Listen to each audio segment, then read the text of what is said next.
Welcome back to the Gourmet Gambit. Today we're going to do a very special snack, a Dutch snack that is called the Kroket. It is very popular and they sell about 300 million croquettes every year in the Netherlands. The first traces we can find of the croquette in Holland was in 1830. It was in a cooking book of the royal cook of King Willem I that was published in 1851. But there is another older story about the croquette, because the first recipe was published a century before in France. A certain royal cook called François Masselot published this recipe first in his cooking book in 1705. François Masselot was a very famous freelance cook who was cooking for all the nobles, and he was very appreciated to make his banquets for the royal court of King Louis XIV, the Sun King. So it's quite a history. The funny thing is that this recipe is completely forgotten in France.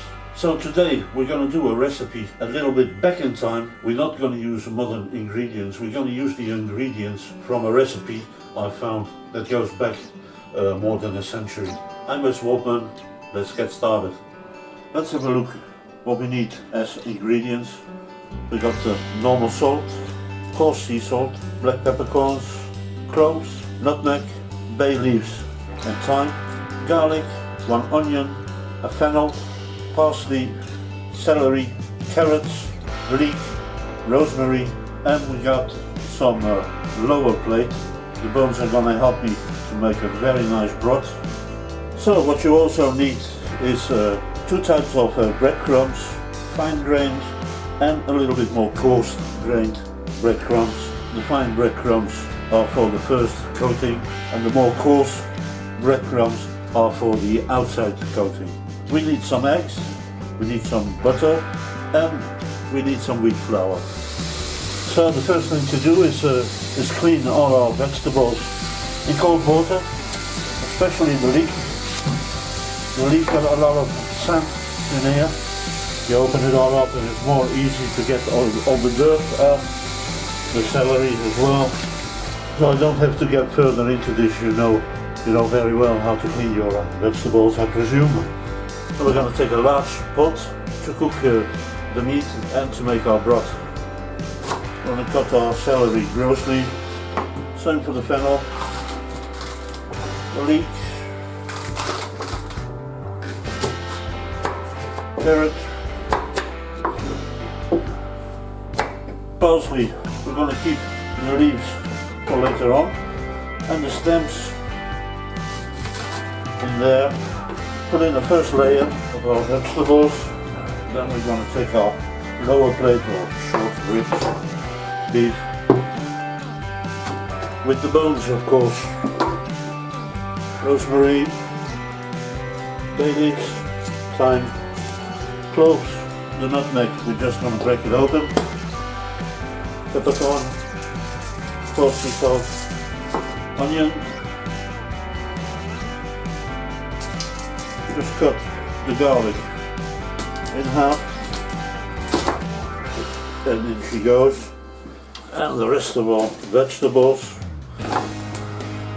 and we're going to fill it up with water so all the ingredients are under the water level. This is perfect. We're going to cook our meat or our broth for at least 3 or 4 hours, because the meat really has to fall apart so we can handle it to make a real ragu.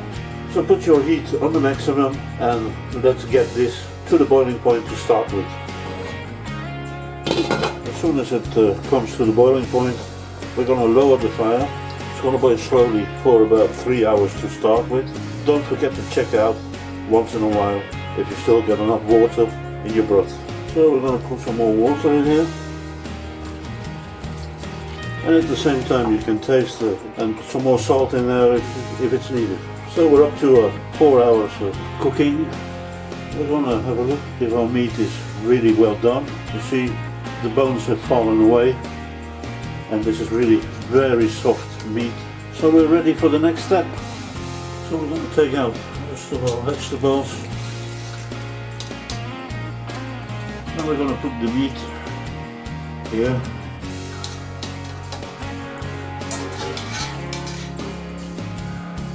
We're going to filter the rest of our broth.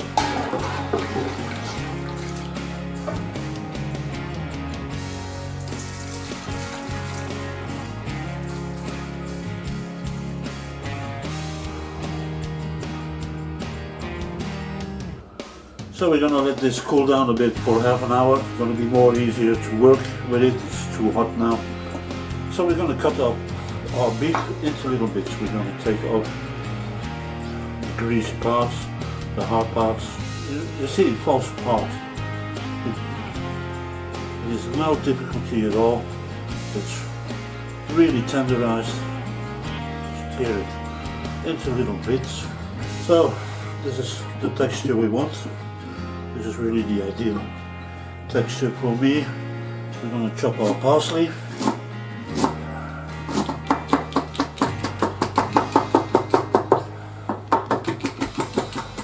So to make a roux, we need the same amount of butter as we need in wheat flour. So I got 250 grams of butter, and I'm going to take 250 grams of wheat flour. Cut the butter into smaller pieces, so it's going to melt easier. We're going to put our cooking pot on very low fire. We're going to put our butter in there. So you see, butter is not boiling, there's no little bubbles, it is just melting. As soon as the butter is melted, pour all the flour in there and then mix it very well with the butter. Now we're going to cook our flour in the butter for a few minutes. So here it comes to the point that it's no problem if it starts boiling. So you can put some more heat on your pan. And there you see the flour starts to bake. Just cooking this for a few minutes. If you see it turn brown, take it off the fire. It means that you got too much heat on it.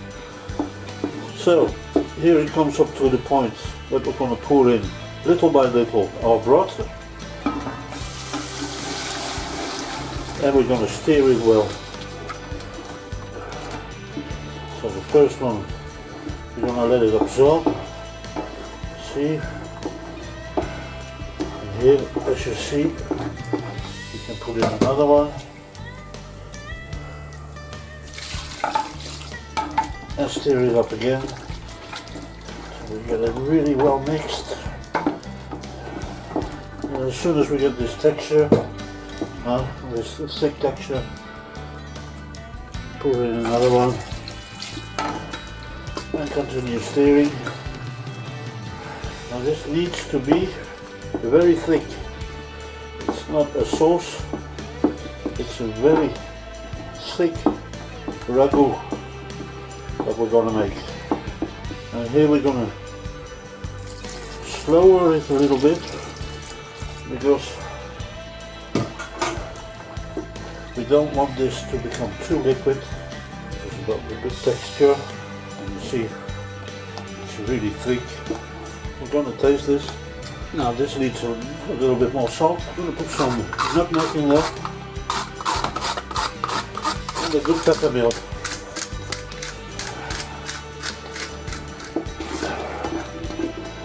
Taste this again. So this is very, very nice. We're going to stop the heat, put in our parsley, start up with some meat, and we're going to mix this all very well. And here we see what the texture is about, and we can put in the rest of our meat. You see what the texture is going to be. That is the texture we want. So choose any plate you like. Oven plate is okay. And we're going to just fill this up.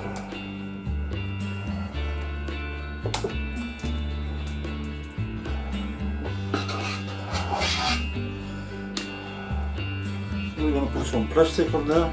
Plastic has to be in contact with the ragu as less as air possible. So the minimum time to let it cool down is really something like 8 hours, because it has to be really stiff to work with it and to make your croquettes with it. So I'm going to put this in the fridge overnight, and tomorrow we're going to do the last steps to finally have our beautiful croquettes. So for now, I'm going to drink my well-deserved cold beer and have a very nice evening, and see you back again tomorrow. Cheers.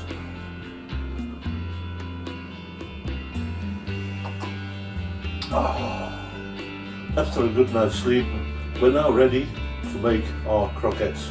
So the usual size of the croquettes are 10 centimeters long and a diameter of 3 centimeters.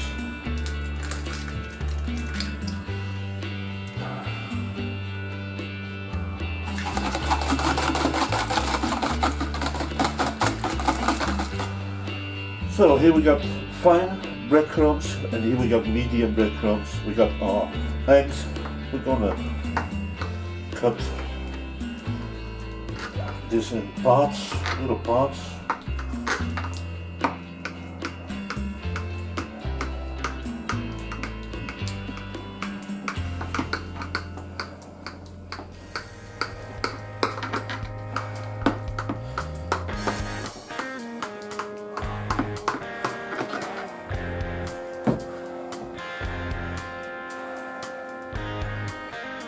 And this is where we're gonna have dirty hands, shape it a little bit, and then roll it in here.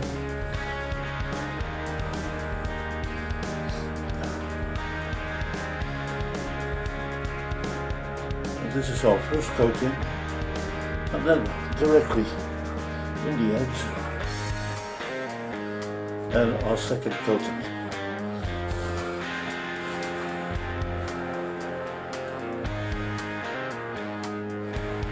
So the coating is very important, as we're going to fry it. We don't want all the ragu to get spoiled in the oil.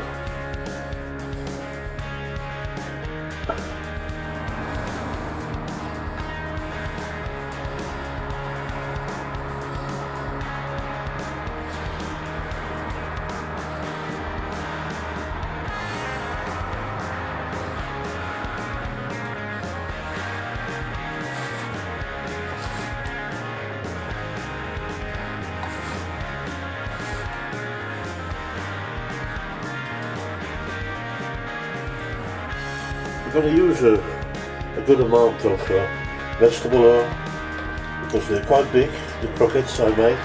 So we're going to heat up our oil up to 170 degrees Celsius, 338 degrees Fahrenheit. So we're going to check out our temperature, 170 degrees Celsius. We're going to lower the fire on our croquette.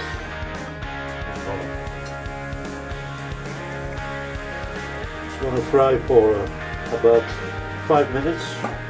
That's if you got an unfrozen croquette.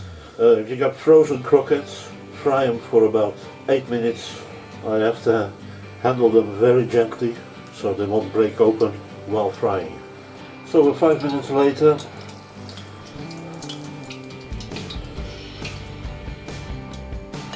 a little bit of mustard and our nice croquette. What is actually amazing about this Dutch croquette is that it started off as a delicatessen for the elite of the society. It started off at the court of the French King Louis XIV, and a century later it was a delicatessen in the court of the Dutch King Willem I, and today it's one of the most favorite snacks in Holland. This was really a traditional recipe. I hope you enjoyed it, and see you back soon.